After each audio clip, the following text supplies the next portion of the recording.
Alright, hey, what's up everybody? We're at the local big box store here, picking up some grout to do some grout testing.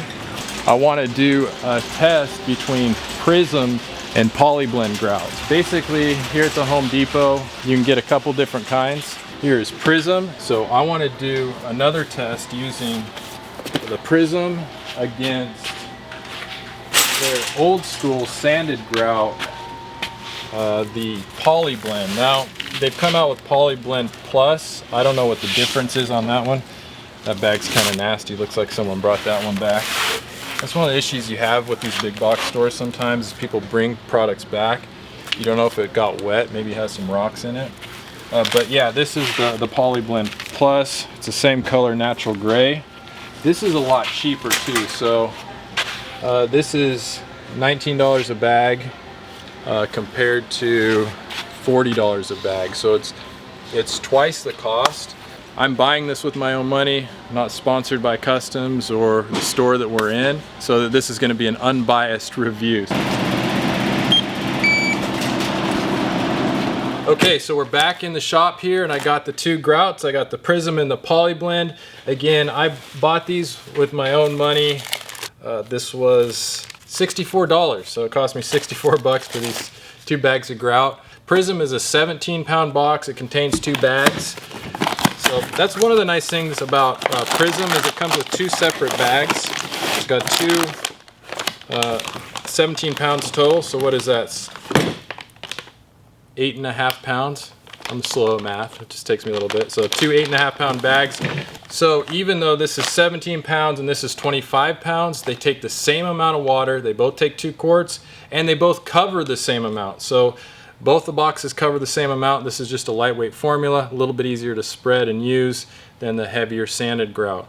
But again, we want to find out which one is more durable because we don't want soft grout. We want hard, rigid grout that you can scrub and will stand up to a scrub brush and water in a shower that's getting hit with water every day, day in and day out. So what we're going to do is we're going to divide them by the pounds to get the correct. So if it's 2 quarts of water for a 17-pound bag, I divided that by 8 to get a smaller amount. That gave me 8 ounces of water because 64 ounces is 2 quarts. Divide that by 8, I got 8 ounces of water. If I take 17 pounds, divide it by 8, I end up with 2 pounds, 2 ounces of the Prism. If I take 25 pounds of the sanded Polyblend, divide that by 8, I'm going to end up with 3 pounds and 2 ounces. So I'm going to go ahead and weigh those out so that my proportions are correct. 3.16, a little bit more. There we go. 3 pounds, 2 ounces. All right, we got the Polyblend. We're going to do the same thing for the Prism. This is a little easier to pour.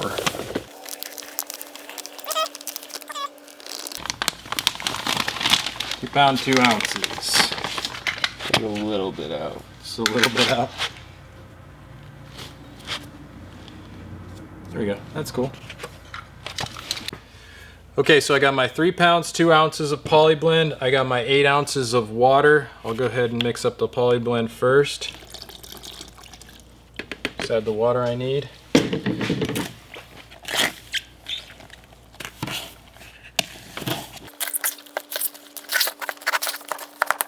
This feels like it needs more water already.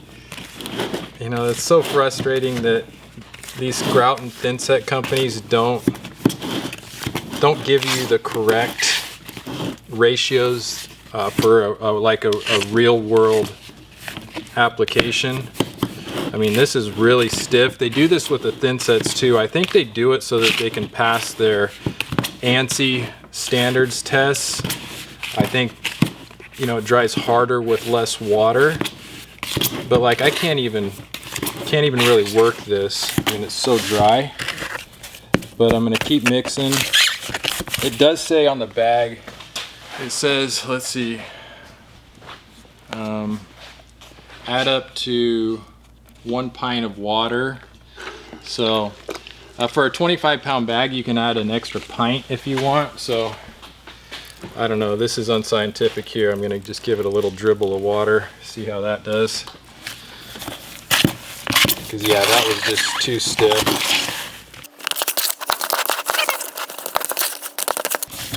Okay, so we got our Polyblend mixed up its initial mix. They want you to have a 5-minute slake time on it, so that means just 5 minutes for the water and the grout to kind of combine and just sit. So you want to just let that sit for 5 minutes. While I let that sit, I'm going to go ahead and mix up the Prism. This is a Marshalltown margin trowel made in the USA. I sell these on my website. This is where I keep all my stuff that I sell on the website. So I got my trowels over here. I got notch trowels. The 1/2-inch notch is a big seller for me. Also,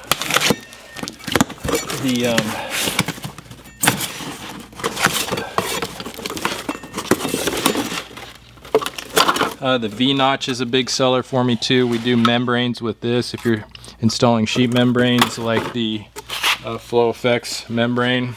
So we got banding. I sell the rolls of membrane in 39-inch widths and 78-inch widths. This is a 78-inch wide roll. So you don't have to buy a whole roll. You can just go on my website, select the lineal footage you need. That will save you from buying a whole roll, which you usually have to do on buying from anywhere else. But anyways, yeah, I got trowels, I got membrane, I got Flow Effects drains, I got leveling clips, and we do all the fulfillment in here in-house, just like a small business. My wife, she's in there, she prints out the labels. I usually do the boxing up. I really like to do the handling part and packing up the boxes. I'll usually write like a handwritten note on it, just like to personalize it, because I really appreciate the support. That's how I get these testing videos without relying on sponsorships from grout and thin set companies.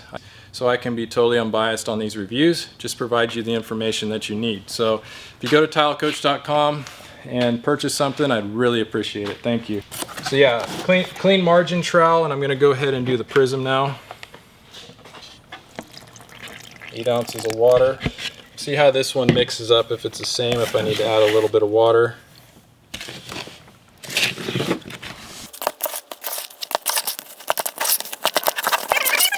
And I actually think this water ratio is going to be all right. Yeah, that looks good. I'm happy with that. That's a good consistency. You want it to hold, you want it to hold a slump. You don't want it to just fall down, but you want it soft enough to where it's still moving and you'll be able to get it into the joints. And when this slacks, it will set up a little bit more, so you want to kind of err on the looser side, but I feel good about that. So now that we have, I'm going to leave that there. So now that we have both the grouts mixed up, I'm going to be putting these on these 2 tile boards. So these are the same tiles.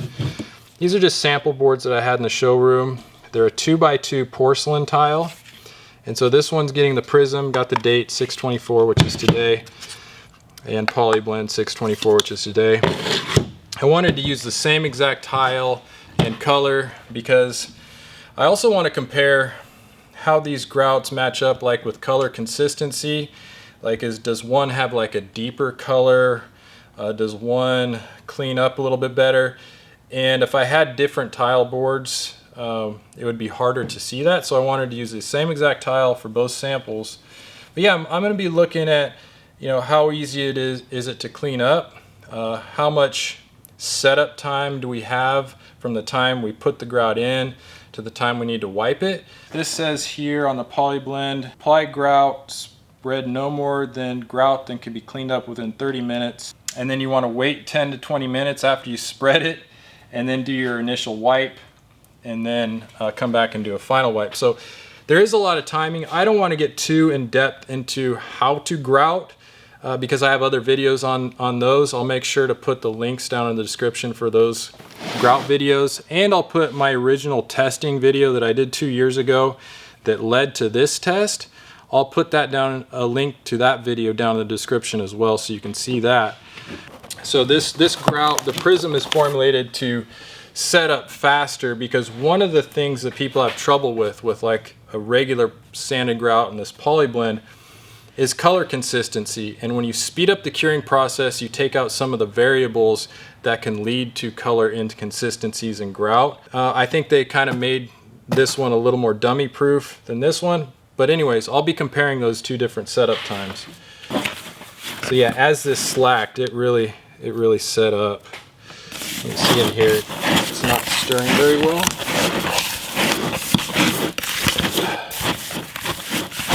So Polyblend, they really want you to mix it tight if you mix it by their directions. But it does loosen up. So you let it slack and it kind of firms up and sets up a little bit. And then you kind of break that slack by stirring it, and it definitely loosens up. So this is kind of an awkward little mixing station here too, with this little flimsy bucket. It's hard to get leverage on it, but I'm happy with this grout here. This looks good, ready to apply. And I only need a little bit, so this is going to be, I'm not even using a grout float on this because I don't need to. A Polyblend board, I'm just going to smash in the grout really well. So yeah, so Zach has my grout float, but you know, when I'm doing small areas on a job site, a lot of times I use my margin trowel anyways. It's just another tool I don't gotta get messed up. Sometimes I'll use my fingers. But so there's the Polyblend. We're gonna let that sit. Again, on the package it says to wait 30 minutes. I don't know if we'll wait for 30 minutes. It's pretty warm in here. So the prism is slacked. I mean, as far as for feel, like the prism is definitely easier to move around, and you know, as I'm breaking this slack, it's loosening up really nice. Has a little bit more of a, I guess, gummy consistency. It feels like there's more polymers in it. But in all my testing, you know, that hasn't led to strength, unfortunately. And that's what we're after. We want a strong, durable grout. I wouldn't want to use this margin trowel, say, on a polished porcelain or a natural stone, because it would scratch it. But porcelain tiles have a really durable surface, so I can go at it with this margin trowel just fine. Okay, so we got our two samples installed, so we're gonna just take a little break. Again, I don't think it's gonna take 30 minutes because you see it's already starting to on the tiles. It's already drying on the tiles. It might be more like 10 or 15 minutes. We'll see. So I'll go ahead and let these get their initial set, then we'll give them a wipe and one more wipe and we'll be done for today. We waited about 10 or 15 minutes here, probably 15 minutes on this one, 10 minutes on the prism, and it's firmed up. So the way I like to test it is just put my finger onto the joints, and if it doesn't leave a fingerprint, then it's ready to wipe, ready for the initial wipe. Yeah, so those are firmed up just enough. Again, you don't want to let this go too far or you're in trouble. So one of the mistakes that people make with these sanded grouts is they use too much water on the initial rinse. So I like to get as much of the water out of the sponge as you can. So I just have a damp sponge here, and I'm just gonna go in a circle motion to get the main part of the grout off of the tiles. And then I'm gonna take a clean side and I'm just gonna go at a 45 against the grout joints. And that's beautiful. That's how I want it to look. I'll do one more clean wipe going the other way. Again, least amount of water as possible here. And I'm going to go this way. And that's all I want. Even though, see, there's still a little bit of grout there, I'm not going to mess with that. I even got a drop there. I'm not going to mess with that. I want to let this set up now. Too much water is what will lead to color inconsistencies in this Polyblend grout. So I set that aside, right? That's Polyblend. And now we're ready for prism. So prism rinse water, and same thing, I want as much water out of that sponge as possible. Again, the Prism isn't as fussy with color consistency. It's usually really good, so you can, you know, it's a little more dummy proof. But yeah, so I'm just giving that first little agitation there. Go diagonally across the joints. And that looks beautiful as well. I mean, initially this Prism just looks just lovely. It cleaned up a little bit better. You can see with just those two whites, I'm going to put them side by side, the Grout cleaned up a little bit nicer than the Polyblend, but that's not a big deal. So now that I got the two Grout samples grouted up, I'm going to let these sit for a half hour or so, give them one more just freshwater clean rinse to do a final clean on it. Let these cure up, then we're going to come back and do the abrasion testing on it. Maybe we'll do a couple different tools on it to see how the grouts hold up, how hard and how durable each one of these is, especially when they get wet, because mainly I'm concerned about what happens in a shower floor application. So we're going to put water on it, we'll scrub them, but we need to let them cure first, so we'll see you back here in a few days. All right, welcome back. It's been 7 days since I've grouted these boards. So today is July 1st. We grouted up these boards on the 24th. So here's my two samples. I got the Polyblend on this side, I got the Prism on this side. I went ahead and made sure I labeled them correctly so I didn't mix them up. First observations, what I'm seeing here is that both the grouts look very similar, almost indistinguishable from each other. I would say maybe the Prism is a little bit richer color and the Polyblend is maybe a little more dull color. Very similar texture, grittiness, everything looks almost identical. Almost like if I switch these, I wouldn't be able to tell them apart. That's just the first observation. But now we're gonna go ahead and put it to the test. And this is the part that I'm really anxious to see. You guys might be thinking it's only been 7 days. You hear like a 28-day cure for concrete. But in my experience in doing these grout testings, and I've done a lot of them, and I'm gonna include links down in the description so you can check those videos out. After 7 days, it's pretty much fully cured. I mean, as you go on a little bit farther to 28 days, you might call it a full cure, but for all intensive purposes, 7 days on a grout cure is sufficient, especially when it's been warm and dry. So we're gonna go ahead and get testing on these. The things that I like to look for typically deal with wet areas like shower pans. So I'm emulating a shower pan. I'm gonna get it wet. First test I'm gonna do is with a standard grout scrubber. These grout brushes are made for scrubbing and cleaning grout. So that's the first test we're gonna do.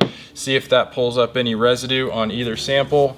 The second thing I'm gonna do is take a spacer. I'm just taking a standard tile spacer. This is just a little red wedge, and I'm gonna do some scrubbing with it and see if that brings up the grout as well. So I'm testing for durability basically in a shower pan here. So let's see what we got. So let's go ahead and get it wet. I'm gonna kind of be generous with the water here. We're taking a shower and the shower pan's getting wet. We're gonna let it soak in and then see what happens.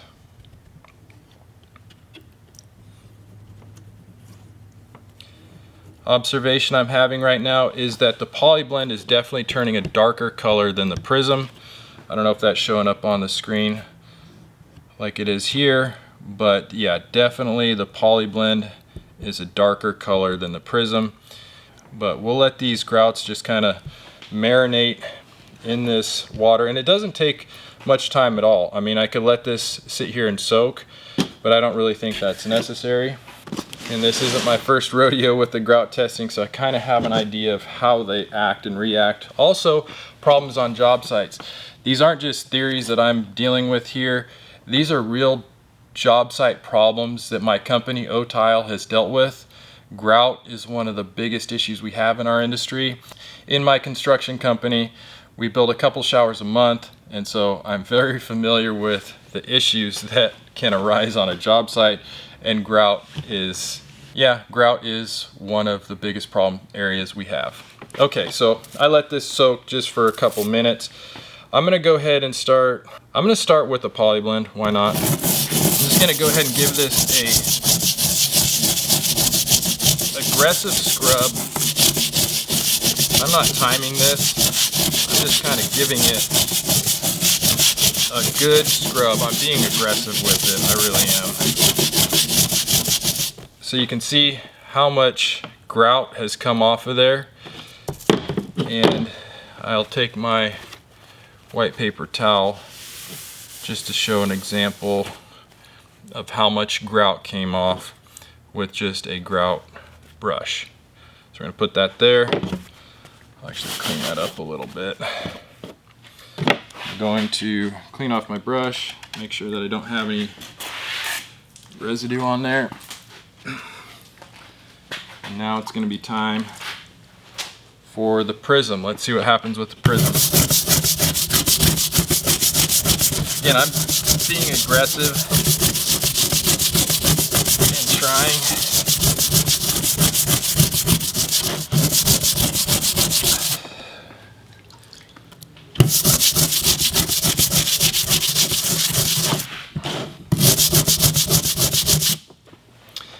And this is a trip. I didn't expect this because Prism had tested poorly. Well, I wouldn't say it tested poorly. It tested the same as all the other high performance grouts that I tested back in that testing video I did. But yeah, let's see. I mean, just first glance, Prism did way better. And there's very little on the white cloth there.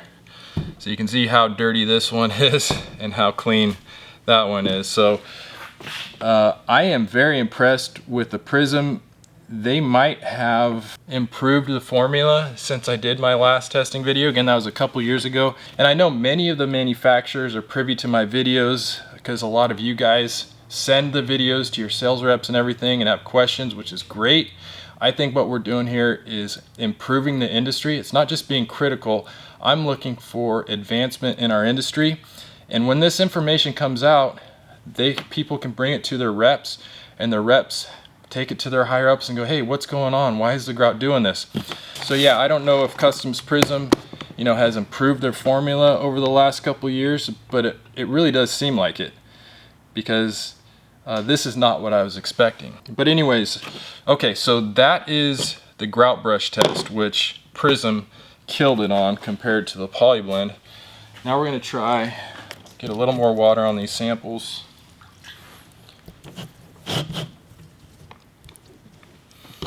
And let's see what happens if we do the red spacer grout scraping test.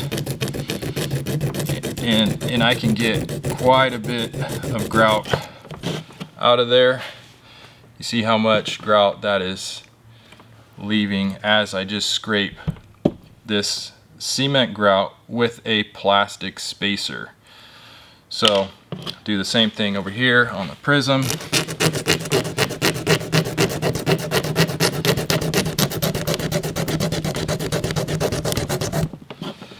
And you can see some of the red bits, the spacer got worn down pretty good. It's at an angle there. Much less than over here. There is definitely some grout that came off with a hard plastic spacer, but definitely not as much as the Polyblend. Let me clean these up. So let's see here.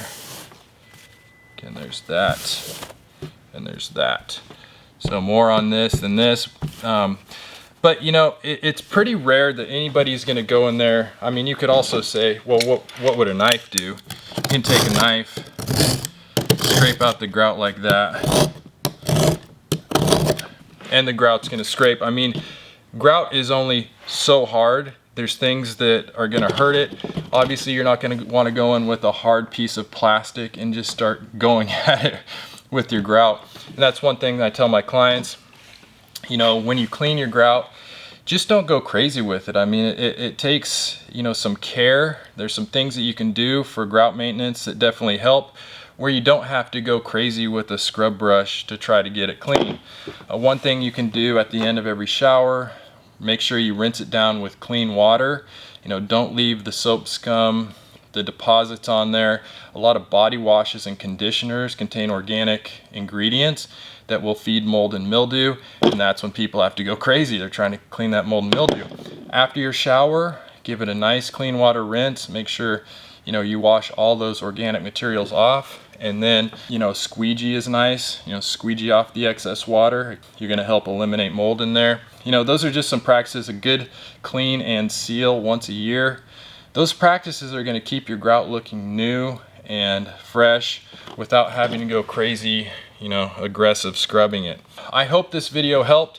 Again, I'm just trying to bring awareness, help you guys out. Unbiased review. Again, customs had nothing to do with this. I hope they appreciate the research that I'm doing for you guys.